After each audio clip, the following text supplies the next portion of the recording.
dear students, welcome again in this video.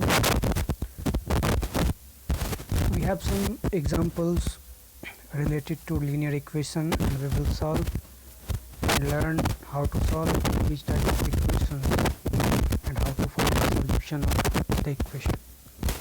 So let us start with our first example, that is example number 5, and I have already created a that is part 3, in which about 3 to 4 examples have been solved. So if you haven't watched that video, then go through the videos and watch, then come at this video. So let us start. पहला example हमारा है the ages of Ruby and Reshma are in ratio 5:7, यानी Ruby और रेशमा का जो ratio है वह 5:7 के रेशियो में है.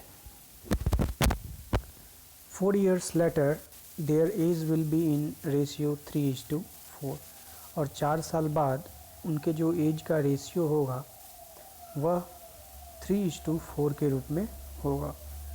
फाइंड देयर एज, तो उनका एज हमें पता करना है.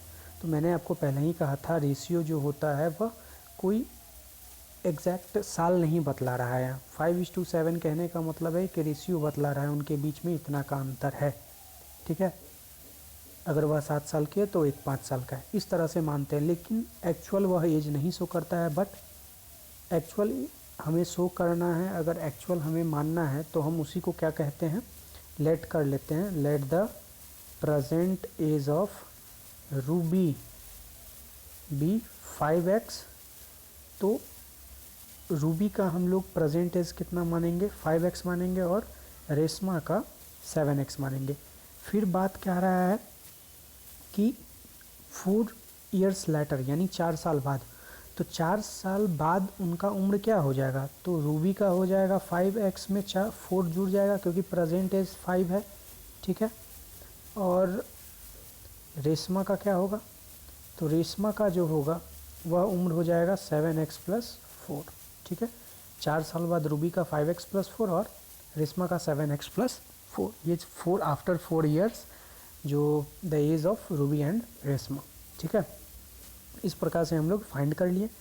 अब इन दोनों के एज का रेशियो दे रखा है, यानी रूबी बाय रेशमा, यानी इनका एज का रेशियो रूबी बाय रेशमा होगा, यानी इनका एज आप लिख लें. ठीक है, तो एक का हो गया 5x + 4 बाई 7x + 4. इनका एज का रेशियो ऑलरेडी दे चुका है, क्या है, तो आप देख सकते हैं 5x + 4 बाई 7x + 4 = 3:4. अब सिंपली इस टाइप का ये तो इक्वेशन बन गया. इक्वेशन चूँकि बन गया तो आप अकॉर्डिंग टू क्वेश्चन लगाकर इक्वेशन बना लेंगे और आसानी से आप इक्वेशन सॉल्व कर सकते हैं. इसे क्रॉस मल्टीप्लिकेशन द्वारा बनेगा. ये मेथड हम लोगों ने सॉल्व किया भी है इस मेथड से, सो आप सिंपली उस मेथड से जाकर आप सॉल्व कर सकते हैं. आपको एज पता चल जाएगा. ठीक है, अगला क्वेश्चन है. सिंपली हमें वर्ड प्रॉब्लम में, मैंने पहले भी वीडियो में बता रखा है कि वर्ड प्रॉब्लम में आपको कुछ नहीं करना है. बस फर्स्ट ऑफ ऑल आपको बढ़िया से रीड करना है कि प्रॉब्लम क्या है, माइन्यूटली उसे पढ़ना है. And then formation of equation important है. किस तरह से हम इक्वेशन को फॉर्म करें ताकि एक सही इक्वेशन फॉर्म हो और सॉल्यूशन भी सही आए. जब इक्वेशन मेरा फॉर्म हो जाएगा तो वो एक सबसे मोस्ट इम्पॉर्टेंट स्टेज होता है. लास्ट में तो इक्वेशन सॉल्व करना इजी एकदम होता ही है. तो सबसे मेन दिक्कत बच्चों को इक्वेशन फॉर्मेशन में ही आती है. तो इक्वेशन को आप बढ़िया से फॉर्म करना सीखें. मैं दरअसल इसमें सॉल्व करके आपको नहीं दिखा रहा हूँ, सिर्फ और सिर्फ इक्वेशन बनाना सिखाऊंगा. ठीक है, इक्वेशन बनाकर दिखा दूंगा और सॉल्व आप खुद से करें. सो अगला है एक example number 6. The perimeter of rectangle is 240 centimetre, यानी एक रेक्टेंगल है उसका पेरीमीटर 240 सेंटीमीटर है. If the length is decrease by 10%, अगर उसके लेंथ को 10% घटा दिया जाता है और ब्रेथ को 20% इंक्रीज कर दिया जाता है, if the breadth is increase by 20%, then we will get the same perimeter, तो फिर भी हम सेम पेरीमीटर हम लोगों को प्राप्त होता है। तो find the length and breadth of the rectangle, तो लेंथ और ब्रेथ उस रेक्टेंगल का पता करिए। तो इनिशियल में हम लोग मान लेते हैं let the length of rectangle be l centimetre, क्योंकि एल है तो लेंथ है तो एल मान लिए। उसी तरह ब्रेथ मान लेते हैं उसका बी, ठीक है। तो पेरीमीटर क्या हो जाएगा उसका, 2 into l plus b is equal to 240 centimetre, यानी हम लोग नॉर्मली जानते हैं कि पेरीमीटर ऑफ रेक्टेंगल क्या होता है, 2 into l plus b is equal to the perimeter of rectangle. तो पेरीमीटर तो ऑलरेडी दे चुका है 240 सेंटीमीटर, तो 2 into l plus b is equal to 240 centimetre, ठीक है। तो एल प्लस बी यानी एल प्लस बी बुक के मेथड से भी आप चल सकते हैं या अपना मेथड भी लगा सकते हैं। जैसे मेरा क्या मेथड है आप देखें, पहले तो मान लिए एल, उसके बाद इसे मान लिए बी। अगर 10% घटा दिया जाता है तो एल में से 10% ऑफ एल क्या कर रहा है, माइनस कर दे रहा है। So L minus 10% of L, 10% of L. तो 10 एल का 10% क्या होगा, तो 1/10L is equal to 9L/10। ये जो नया मेरा निकलेगा लेंथ वह रेक्टेंगल का 9L/10 हो जाएगा। वहीं पर अगर बात करें, यहाँ आप देख सकते हैं न्यू मेरा जो है 9L/10 है, ठीक, न्यू लेंथ। उसके बाद न्यू ब्रेथ क्या है, न्यू ब्रेथ है, ब्रेथ को 20% बढ़ा दिया जाता है, तो b प्लस 20% ऑफ b करेंगे, 20% of b। So b plus 1/5, क्योंकि 20 1 ज़ा 20 और परसेंट है जाएंगे तो नीचे 100 आएगा, तो हम लोग कट कर लेंगे, तो 1/5 b हो जाएगा, तो ये हो जाएगा 6/5, 6b/5। So new length breadth हम लोग को मिल चुका है 9L/10 प्लस 6L/5, ओके। तो 2 इंटू ये सॉरी बी है ना, ये बी है, तो इससे आप लोगों को इज इक्वल टू, एक मिनट,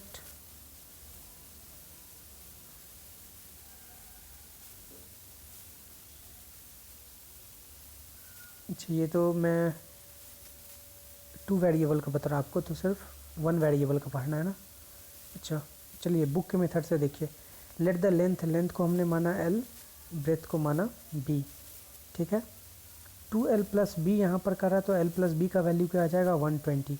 तो B इज इक्वल टू क्या हो जाएगा, यहाँ पर एक स्टेप मैंने छोड़ रखा था, क्योंकि इस चीज़ को आपको 2 वेरिएबल में नहीं करना है, मैं आपको 2 वेरिएबल में बता रहा था, लेकिन यहाँ पर एक मैं मिस्टेक कर रहा था, क्योंकि B हमें क्योंकि हम लोग 2 वेरिएबल नहीं यूज कर सकते हैं, क्योंकि हमें चैप्टर में दे रखा है, हमारे चैप्टर में कि 1 वेरिएबल में ही हमारा बनना चाहिए। तो B इज इक्वल टू क्या हो जाएगा 120 माइनस L हो जाएगा, ठीक है। इस प्रकार से आपको बनाना है, B का वैल्यू हर समय हम 120 माइनस L पुट करेंगे। तो ये B माइनस L जब यूज करेंगे तो नाउ 10% ऑफ लेंथ कितना हो जाएगा, तो L/10, ठीक है। और 20% ऑफ ब्रेथ क्या हो जाएगा, तो 20% ऑफ ब्रेथ हो जाएगा आपको B/5, ठीक है। B/5 हो गया। तो अब आपको इन दोनों में उसका वैल्यू जोड़ना होगा। देयरफॉर न्यू लेंथ क्या हो जाएगा, L में से 10% L का घटा देंगे तो 9L/10, अब आया 9L/10। उसी प्रकार न्यू ब्रेथ क्या हो जाएगा, तो 120 L में से, यानी कि जो हमारा ब्रेथ है उसमें से हम लोग उसके 20% को क्या करेंगे, जोड़ देंगे, ठीक है। तो 20% जोड़ने पर आया हमारा 720 minus 6L/5। So according to question, अब according to question new 2 into new length plus new breadth is equal to 240, क्योंकि हमारा चेंज नहीं हो रहा है पेरीमीटर। सो हम लोग जब इसे सॉल्व करेंगे तो लास्ट में हम लोगों को इससे सॉल्यूशन आसानी से मिल जाएगा, ठीक है। अब चलिए चलते हैं एग्जांपल नंबर 7 की ओर। एग्जाम्पल नंबर 7 में कह रहा है Mohan Lal left 1/3 of his property to his daughter, यानी मोहन लाल ने अपने संपत्ति का 1/3 भाग यानी 1/3 पार्ट अपने बेटी के नाम पर छोड़ गया। 1/4 टू हिज सन, और 1/4 अपने संपत्ति का भाग वह अपने बेटे के नाम पर कर दिया, और बचा हुआ भाग अपने वाइफ के नाम पर कर दिया। ठीक है, अगर उसके वाइफ का शेयर 40,000 का था तो मोहनलाल का पूरा प्रॉपर्टी कितना का होगा। सिंपल सा है, सारा तो मोहनलाल का प्रॉपर्टी का ही बात कर रहा है, तो पूरे प्रॉपर्टी में से ही हिस्सा लगाएगा ना। इसलिए मोहनलाल का प्रॉपर्टी को हम लोग लेट कर लेंगे, मानकर चलिए ₹X का था उसका प्रॉपर्टी, यानी हमें तो पता नहीं है इसलिए अननोन क्वांटिटी हम x ही रखेंगे, रुपया हम लोग x का रखेंगे। मान के चलिए हम लोग जो मोहनलाल का पूरा प्रॉपर्टी था वो x रुपया का था, तो उसकी डॉटर का शेयर क्या था 1/3 ऑफ x, यानी उसी ₹x का 1/3 भाग, तो x ऑफ 1/3 ऑफ x, तो हो गया x/3। उसके बाद उसके बेटा का क्या था संपत्ति का भाग, तो x/4 1/3 था, 1/3 यानी 1/4 of total property is equal to 1/4 of x is equal to x/4। ये इस प्रकार से आ गया। अब इन दोनों को जोड़ देंगे। ठीक है, इन दोनों को इसलिए जोड़ेंगे कि क्योंकि रिमेनिंग प्रॉपर्टी उसके वाइफ के नाम पर है और उसकी वाइफ का शेयर हमें पता है कि उसकी वाइफ का शेयर कितना का है 40,000 का है। तो रिमेनिंग प्रॉपर्टी कितना बचा, तो देखिए x/4 प्लस x/3 को आप लोग जोड़ लें तो आंसर हमें मिलेगी 12/3 plus 4 is equal to 7x/12। कुछ इस प्रकार से हमें, तो remaining property is equal to क्या होगी, रिमेनिंग यानी बचा हुआ प्रॉपर्टी, तो टोटल प्रॉपर्टी में से हम लोग यानी जितना का प्रॉपर्टी है ₹x माइनस जो 7x/12 का जो प्रॉपर्टी है उसे माइनस कर लेंगे तो रिमेनिंग प्रॉपर्टी हमारा निकल जाएगा। और रिमेनिंग प्रॉपर्टी का हिस्सा हमें रुपया में पता ही है, जैसे रिमेनिंग प्रॉपर्टी का जो कॉस्ट है वह 40,000 ऑलरेडी दे दिया है यहाँ पर। So remaining property is equal to निकल जाएगा x माइनस, आप इसे सॉल्व भी कर सकते हैं जैसे बुक में जैसे दिया है वैसे एग्जैक्टली हूबहू करने का आपको कोई ज़रूरी नहीं है। अगर आप शॉर्ट में करना चाहते हैं तो इसे आप पहले सॉल्व कर लें तो भी आप कर सकते हैं। जैसे 12 हो गया ये एलसीएम, इधर 12x minus 7x is equal to 5x/12। 5x/12 क्या है, रिमेनिंग प्रॉपर्टी है। सो आप simply 5x/12 is equal to 40,000 लिख सकते हैं। ठीक है, 5 1 ज़र 5, 5 8 ज़र 40, 8,000 आपका ये हो गया cost, x is equal to हो जाएगा 96,000। ठीक है, सो इस प्रकार से आप इसे सॉल्व कर सकते हैं। उसके मोहनलाल का पूरा प्रॉपर्टी कितना का था, तो 96,000 का था। सिंपली आंसर आ गया। ये एकदम मोस्ट इम्पॉर्टेंट क्वेश्चन है, इसे आप बढ़िया से ध्यान से समझिएगा। इसमें आपको बस दो चीज़ समझाना है।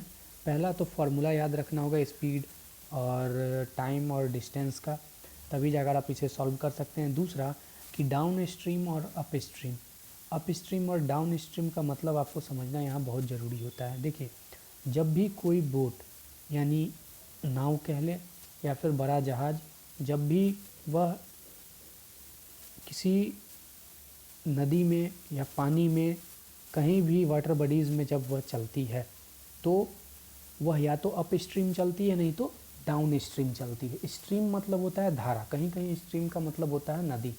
तो जब धारा के साथ बहेगी, ठीक है, जैसे मानकर चलिए ये करंट है, ठीक है, ये करंट है और इसका फ्लो इस तरफ है, ठीक है, ईस्ट की तरफ है, टुवार्ड ईस्ट है, यानी नदी की जो लहर है वह ईस्ट की तरफ वेग में, वेलोसिटी जो है इनका ईस्ट की तरफ है, ये बह रही है।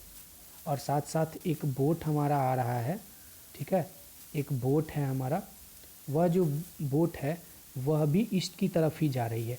तो इसे हम लोग क्या कहेंगे कि यह डाउन स्ट्रीम में ट्रैवल कर रहा है। क्या कर रहा है, ये डाउन स्ट्रीम में है। डाउन स्ट्रीम कहने का यह मतलब हुआ कि विथ द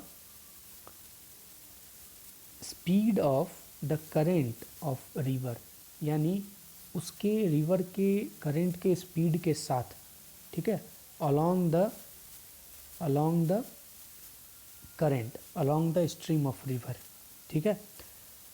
वहीं पर अगर बात करें अप स्ट्रीम की, तो अप स्ट्रीम का मतलब क्या होता है? अप स्ट्रीम का यह मतलब हुआ कि ये जो धारा है, ठीक है, ये मैंने फिर से बनाया, ये धारा है, लहर है, ठीक है। अब ये वेस्ट की ओर चल रही है, ठीक है, या वेस्ट की ओर चल रही है, यानी इसका जो फ्लो है टुवार्ड वेस्ट है, और हमारा फिर से एक शिप है जो कि ईस्ट की ओर जा रही है, ठीक है, शिप जा रही है ईस्ट की ओर और ये धारा वेस्ट की ओर जा रही है। तो ऐसे में स्पीड क्या होगा? स्पीड पर इफ़ेक्ट पड़ेगा, क्योंकि ये फ्रिक्शन करेगा और उसकी स्पीड को रेजिस्ट करेगा, रोकेगा, ठीक है, इंटरप्ट करेगा, जिसके कारण इसका स्पीड, शिप का स्पीड अफेक्टेड होगा और थोड़ा धीरे चलेगा। तो इसलिए जब यह ईस्ट की ओर चलती है और धारा वेस्ट की ओर चलती है, यानी एक दूसरे के अपोजिट डायरेक्शन में होते हैं, तब हम उस कंडीशन को कहते हैं कि अप स्ट्रीम में बोट मूव कर रही है, डिस्टेंस ट्रैवल कर रही है। तो दरअसल डाउन स्ट्रीम में स्पीड किसी भी चीज़ का बढ़ जाता है और अप स्ट्रीम में किसी भी चीज़ का माइनस हो जाता है। आप इसे ध्यान में रखें। इससे रिलेटेड एक क्वेश्चन है, जैसे a motor boat covers a certain distance down stream in a river in 5 hours, यानी डाउन स्ट्रीम में एक मोटर बोट जो है 5 घंटे में एक रिवर में कुछ डिस्टेंस ट्रैवल करती है। It covers the same distance, 1 minute, it covers the same distance up stream in 5.5 hours. वहीं पर अगर बात करें कि वही सेम डिस्टेंस अगर उसको अप स्ट्रीम यानी against the direction of current, against the flow of current और स्ट्रीम ऑफ द रिवर अगर वह ट्रैवल करती है तो आधा घंटा ज़्यादा लगती है सेम डिस्टेंस ट्रैवल करने में। The speed of water is 1.5 kilometre, यानी स्पीड जो है वह स्ट्रीम का, वाटर का, वह 1.5 किलोमीटर प्रति घंटा है, ठीक है, के रफ्तार से वह चल रही है। यानी जो पानी का वेव है वह 1.5 किलोमीटर प्रति घंटा के रफ्तार से चल रहा है। Find the speed of boat in still water. तो स्पीड, वाटर स्पीड, तो हमें पता करना है कि स्टिल वाटर में यानी स्थिर पानी में बोट का स्पीड क्या होगा। सिंपली इसके लिए हमें डायरेक्शन तो डिस्टेंस पता नहीं है, तो मान कर चलते हैं हम लोग x किलोमीटर, 1 मिनट,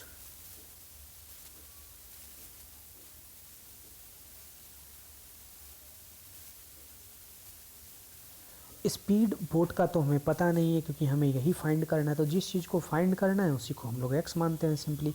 तो मान लेते हैं कि वाटर, स्टिल वाटर में बोट का स्पीड क्या है, x किलोमीटर पर आवर है, ठीक है।